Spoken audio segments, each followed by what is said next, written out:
Here it is in all its $100 million glory. Australia's big investment, the F-35 Joint Strike Fighter, ready for another flight over the Arizona desert. Today, Squadron Leader David Bell doing a final check. And after flying the RAAF's F-18s back in Australia, he says this is something else again.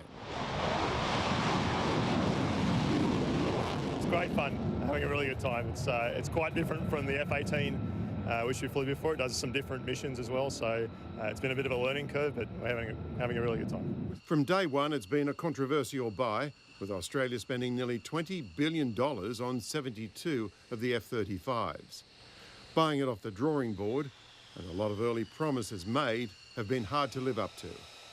But now the Aussies here, our pilots, and the RAAF ground crew who see it up close and in action every day, say it's all coming together.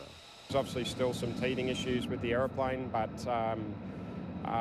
you don't want to rush things like this into service, both from a safety and a complexity of the mission system perspective. Even though, yes, we're seeing the kangaroo painted on the side and the Australian flag on the tail, well, it's still going to be a full 2 years before this touches down in Australia.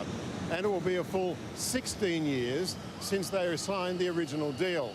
Because when you're building a plane from scratch, it takes a lot of patience and a whole lot of money.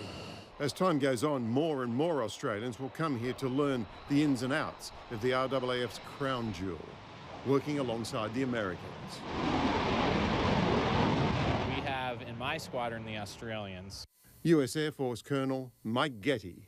This airplane in particular is the most complicated fighter that's ever been built. So not only does it combine stealth technology, but also a lot of sensors on the airplane that fuse data together to give us a God's eye view of what's going on in the battle space.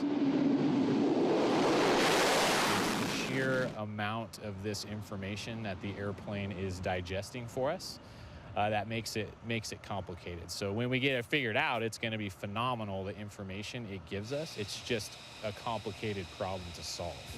And this is how they'll get the first of the F-35s to Australia in late 2018. A cross-Pacific 16-hour flight with one stop in Hawaii and air-to-air refuelling the rest of the way. Perhaps as many as 10 top-ups until touchdown at Williamtown near Newcastle, to what will undoubtedly be a heck of a celebration, and from the Australian government, no doubt, a sigh of relief. Absolutely, I think it has been worth the wait. It will be worth the wait when we get it home. At Luke Air Force Base in Arizona, Robert Penfold, 9 News.